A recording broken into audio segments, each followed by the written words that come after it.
Welcome to the Football Outsiders Coach Ranking Show. This is the first show of 2023, and it is also the last Coach Ranking Show of the 2022 season. Just going through the regular season here, since we have all coaches in action every weekend. This week on this final show, we're going to discuss some of the hot topics ahead of the regular season finale this weekend. For this opening, I've already seen our annual Jim Harbaugh back to the NFL rumors, similarly that we have to John Calipari. I mean, as a UK fan every year, it's John Calipari to the NBA. Here, there are some Stanford connections with that new ownership group. They may be looking for a proven winner after hiring 3 straight first-time head coaches.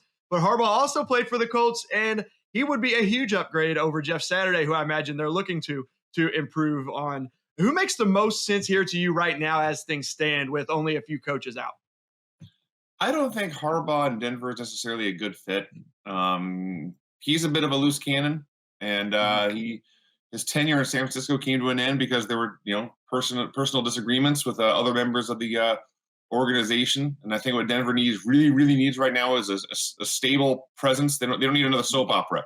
They need a stability going on here. And what strikes me is they have to find a way to make Russell Wilson work. They have no options. They have no other plan B. They can't realistically blow it up and cut him and start 22 undrafted free agents next year, basically what it would take. So I'm looking at potential candidates, and I look at guys who've worked with Wilson before, know what they would be getting into. Darrell Bevel's an assistant in Miami right now. Brian Schottenheimer's an assistant in Dallas. Those are guys who have won with Russell Wilson before, and they know, like I say, they know what they'd be getting into if they work with them. I've started to see recently, just the past couple days, Shane Waldron is the current Seahawks offensive coordinator. And he's, the Seahawks have been one of the most surprising teams this year, and he's had a lot of success with Geno Smith. Yep. And he did work with Russell Wilson for a year in Seattle. So he's got some experience there. And the other name that actually stands out to me, if you want a proven winner with NFL head coaching experience and you're the Denver Broncos, the first name I would call would be Frank Reich, former Colts coach who had a lot of good years in Indianapolis, worked with a head case in Carson Wentz. So he would probably be number one on my list on the Denver Broncos. Yeah, perhaps a change of scenery would be good for Frank Reich. They're moving from Indianapolis. Obviously, he's gone now. If this were a year ago, you mentioned someone with some stability, someone's been there. Doug Peterson would be a good option. Obviously, he's in Jacksonville. Can't imagine he would leave there right now. Maybe that's someone they try and get, but if they were just a year earlier, maybe he would take that one if Russell Wilson had been there after these struggles in that defense. But he's doing a great job down there in Jacksonville, so can't expect him to leave. Now, we mentioned Frank Reich, Matt Rule, and Nathaniel Hackett. Those three are the 3 coaches who have been fired already this season, just a week left in the regular season. The Monday after the regular season finale is known as Black Monday, when most teams who are going to move on from their head coaches to get a jump start on the hiring process.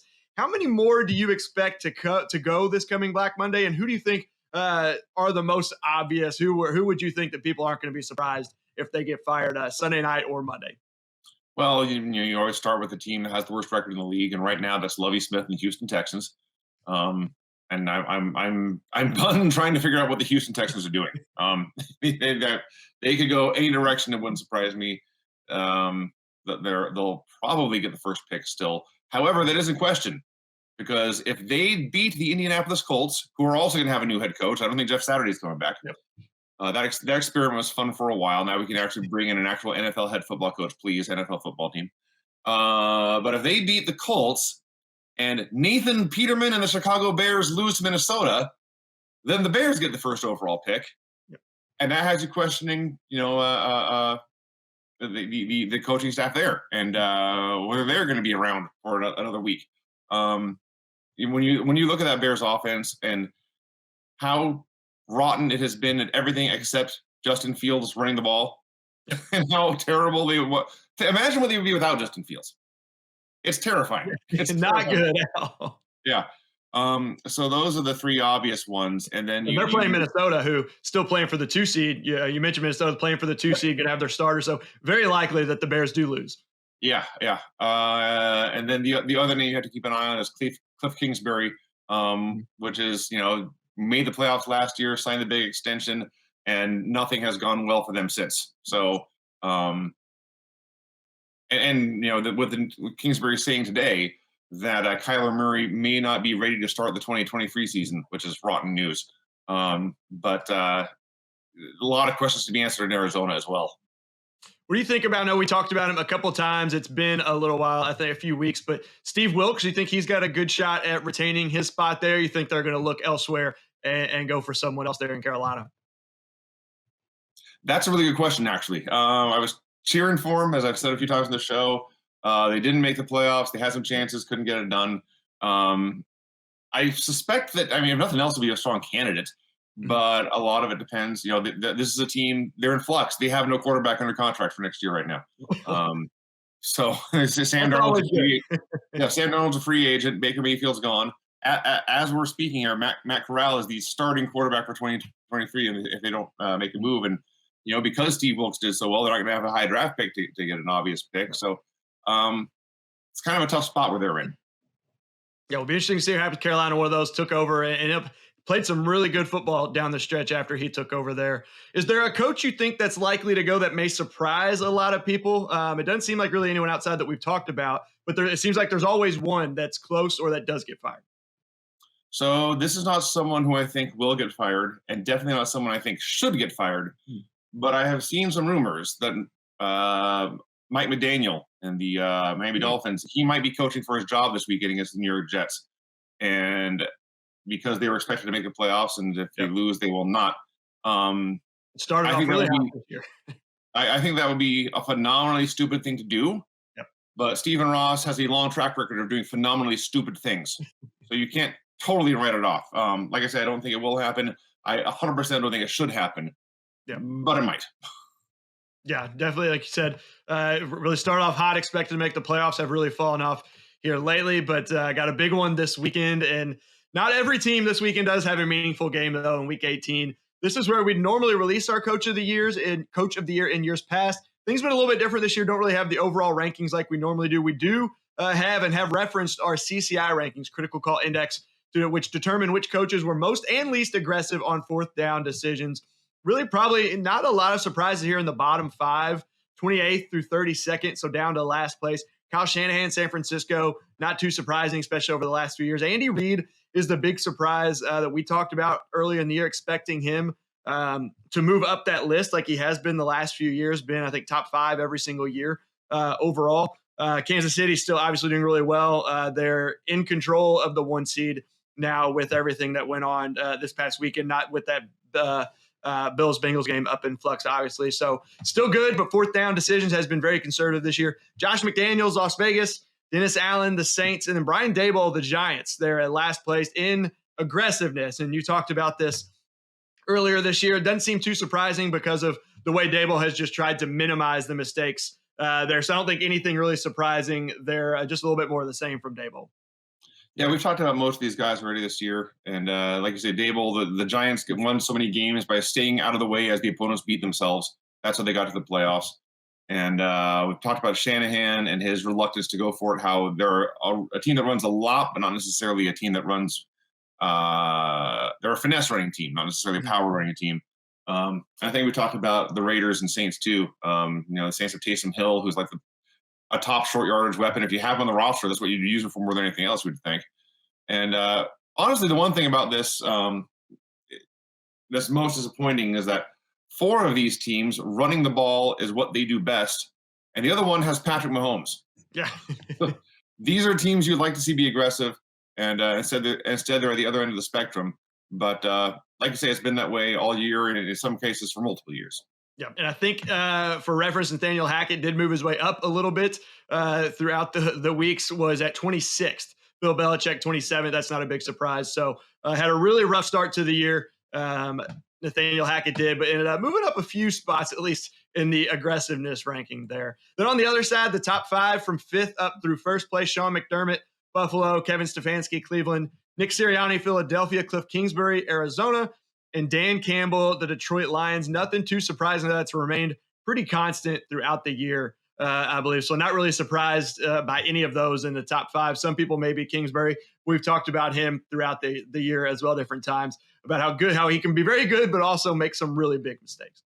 Kingsbury's a guy who loves to go for it on 4th and medium near midfield. He does have a track record of kicking short field goals and short yardage, which frustrates us the most, actually. But that like I say, near midfield, he's very aggressive. Dan Campbell, who loves fake punts and fake field goals about as much as any coach I can remember seeing.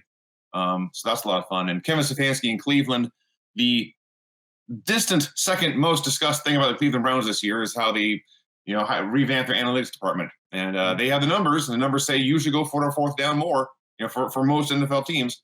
And they saw those numbers and said, we're going to go for our fourth down a lot. And so there you go. But I'm most intrigued by these other two teams here. It's Sean McDermott, the Buffalo Bills, and Nick Sirianni and the Philadelphia Eagles. And it's entirely possible. That was my preseason Super Bowl pick matchup, in fact, and it's still very much on the table. What if we get a Super Bowl between the Bills and the Eagles where nobody punts? Would be amazing. That would be fun. A lot of fun. It'd be the opposite of what we saw between the Patriots and the Rams a few years ago, where they punted on everything. 4th and short, there were like 6 of them that were 4th and 2 or less, where they just kept punting. It would be the opposite of that game in a variety of ways. It'll be very exciting. And then the matchup, one of those matchups we've all been looking forward to. We've had some of these intra-conference ones where, AFC Championship preview. We had Bills and Chiefs, Bengals, Bills until the obviously what happened on Monday night. So we had those matchups on the schedule. We had Philadelphia, Minnesota, but didn't really have many cross-conference games of Super Bowl previews, except maybe not Minnesota and Dallas are the same. I guess, that we didn't really have many of those. So haven't seen them play yet, and will be very exciting. The two of the top teams all year. They're Philadelphia and Buffalo, perhaps even Philadelphia and Kansas City. We'll see what happens with Andy Reid, if he would go back to his aggressive ways in the Super Bowl like we've seen.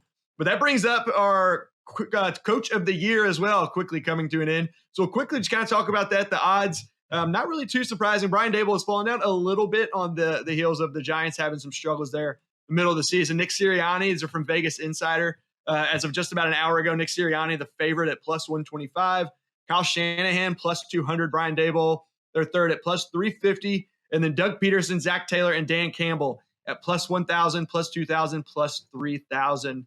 I know Sirianni's the odds-on favorite there, but I don't know if that's really like a slam dunk that he's going to win it there. I think there's a lot of good options. What do you think between those that are there at the top of the list right now?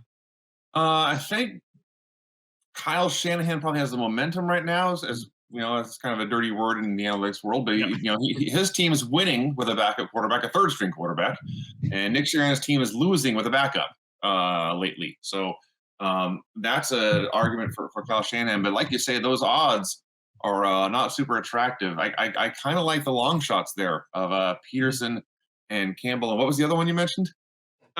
Peterson, Campbell. Between them was Zach Taylor at plus 2,000. I like the long shots, and I think I'll go with Doug Peterson if he gets the Jaguars into the playoffs. Yep, I'll say if they make the playoffs, he I imagine would shoot up there a little bit. Taylor, I think, is tough just because they were so good last year. A lot of times it's those coaches that exceed expectations. But Nick Sirianni up there, the Eagles were good, you got better. A lot of times you see it too. There's those talks in college basketball, different sports coach of the year. It shouldn't always be the guy who exceeds expectations the most, but we see a lot of times teams that have expectations, Denver, Nathaniel Hackett, and they fall short, well short of that. But those teams that especially have the high expectations and are able to sustain them, that with Sirianni, Shanahan, Daboll, the one obviously exceeding expectations there, especially from what we thought at the beginning of the year. That was one of the big ones where did not have them very good and now in the playoffs there. But I agree with you. I think Peterson would probably be my pick right now. Maybe Dan Campbell if the Lions are able to beat the Packers. I hope not for my fandom, but he's got a good shot there as well, I think, if they do that and have a good run. But that takes us into our best matchups for Week 18. Before we do, with Week 18, very few season-long fantasy leagues are still going on. Some of them go into Week 18. Most have come to an end, though. So if you're already looking to fill the fantasy void, come play on Underdog Fantasy with us. They will double your first deposit up to $100 using promo code OUTSIDERS. Play Underdog's Battle Royale, which is a fast 6-round weekly fantasy football draft with easier chances to win than those traditional daily fantasy sports sites. You can even win $50,000 if you grab first place. Or you can try their pick'em games where you can easily pick players' chances to go higher or lower than their projected stat lines. Essentially, you're parlaying prop bets for players, and that's available even in states where traditional prop betting currently is not available. Underdog is the fastest growing fantasy site around, so join the fun over at UnderdogFantasy.com or download Underdog in the App Store and use promo code OUTSIDERS now to double your first deposit up to $100. So now we are finally at the part of the show, the very end, where we look forward to the weekend's matchups coming ahead. We got a couple Saturday games and then 14 Sunday games. So, Vince, which matchup are you most looking forward to here in Week 18? Well, the options are kind of limited. There's a short number of meaningful games, but I'm going to go with the Saturday night special of Jacksonville at Tennessee.